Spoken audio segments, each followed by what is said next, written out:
Hooker's blades. You can tell by all the blue stickers, I have been up to some madness. Let's get to it. So I stayed out here and stayed up till I want to say around 3 or 4 in the morning last night, organizing everything from a sword down to the size of a pin. I mean, everything. Everything is organized and labeled. It's been a long process, but after my head injury and my back injury, I needed to desperately organize this place and clean this place because it got to be chaos before I got hurt, and then after I got hurt, it just got filled with leaves and became a mess. So, in today's video, we're going to be doing some shop maintenance. I promise it's a lot more fun than it sounds. Don't click off the video just yet. We're going to be fixing up my gate over here, making it to where I can actually open and close that, making a arrow stand as well as a bow stand, making a bracket for my shop light, as well as doing some tool maintenance. Now, if you've ever done blacksmithing for any period of time, you would know your chisels get dull, your hot cuts get dull, your hammerheads get chipped or scratched or marked up from the corner of your anvil and you have to redress them. Tongs get a little loose. I'm also going to be making several shelves or pin boards and some other things like that, as well as talk about some future things that I'm planning for the shop in addition to what I'm doing today. So let's get to it. First thing we're going to do is actually, before we get into shop maintenance, this is a kitchen knife I made for my mother forever ago, little herb knife, and as you can tell, she forgot to oil it, and it's gotten kind of not necessarily splintery, but it's gotten a little rough on the handle. So we're going to address that, re-oil it, and actually epoxy seal the handle so it's waterproof. I made this a while ago. I've learned a lot since I made this, but this is still one of her daily use kitchen knives. She uses this for everything from vegetables to frozen chocolate. So surprisingly, it still actually has an edge and hasn't gotten any chips or anything, but we're gonna get it all cleaned back up. So we've got a brand new set of, I believe they're called surface conditioning belts. They're basically Scotch-Brite belts from Combat Abrasives. I prefer Combat Abrasives prices as well as their products. They are great belts, especially for this 4x36. This is a little Ryobi 4x36 that I picked up brand new with the warranty when I first started knife making.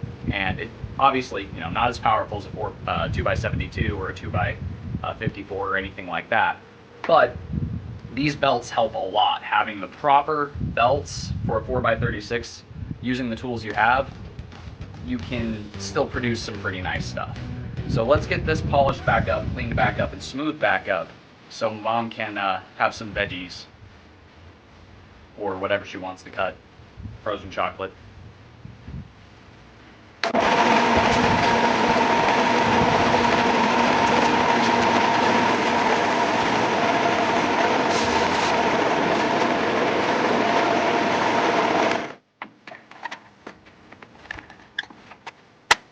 So we've got all the rust knocked off of it, and we've got it cleaned up on the handle. We're just going to go to a little bit of a higher grit, smooth everything up a little bit more.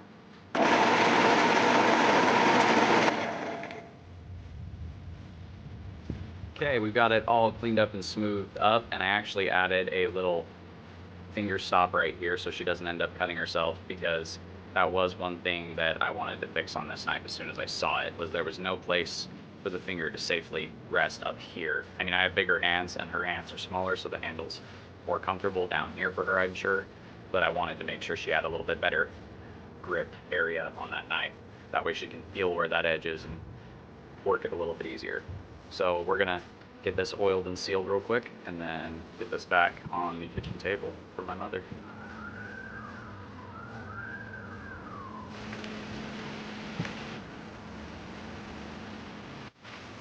So we have the epoxy coat on there right now. We put some Danish oil on there before we epoxy coated it, and we're gonna let it sit in the vise until this cures up.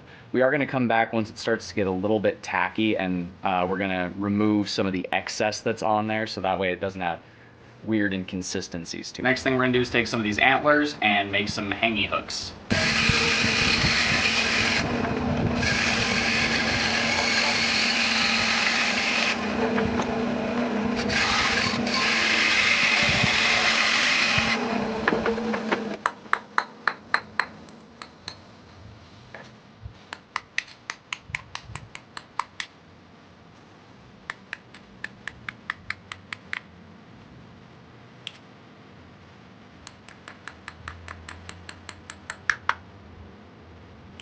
So we got those popped up here, here, and here. This is actually the 2-prong horn. I don't think I showed that one to you guys, but it holds my sanding belts, one set on each horn. So my surface conditioning belts have a horn and my sanding belts have a horn, and holds them up there nice and easy. This big old knob right here. So that way at the end of the day, I can throw my apron up there and it's out of the way. Now we're gonna add a little storage space right up here. So yeah, we got more board there. As you can see, I just installed some brackets. I'm gonna make a little shelf right here. So as you can see, I just threw a piece of particle board in for that shelf and it's nice and sturdy. We're gonna build another shelf right here as well. So we've got 2 shelves here. We got that other shelf right between them 2 antlers and it's pretty damn sturdy too. So another win. So as you can see, we have a tarp now. It's a little bit of a redesign from where I started. I just bent the arms a little bit more, and as you can see, I have a little cutout down. Actually, you can't see that. Now you can. I have a little cutout right here, so this hook can lock in there, and I can latch it open to have an open walkway in. So as you guys can see here, I've made a little arrow mount for myself, this little sturdy little arrow mount, so that way when I'm shooting over here, practicing with my bow, I've got some arrows set up, ready to rock and roll. So it is now just a little bit later. I spent some time redressing all of my hammer faces because some of them had gotten pretty damaged. Not damaged, but pretty roughed up from use and use and use. So I redressed every single hammer I have, put a brand new edge on that hot cut, and like I said, generally cleaned up all of my hammerheads.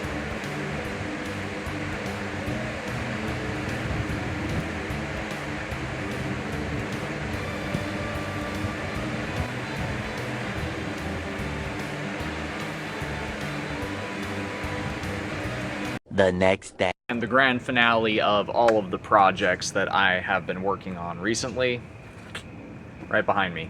It is a nice big old set of shutters going over top of that on the bottom there. The reason I did it that way is twofold. One, so I can let the dogs in and out of the shop if they want to come in or if they don't want to be in, because on the other side, this is a future plan, I'm going to be putting a canopy, bolting it into the concrete, bolting it to the shop, hanging some tarps, making a doorway, all kinds of stuff out of it, but it's going to be extra space that's inside the shop. So yeah, that does it for today's video. If you guys like what you see, go ahead and hit subscribe, all that jazz. Until next time, God bless, stay sharp out there. Don't forget to check out the Etsy store where that sale's going on.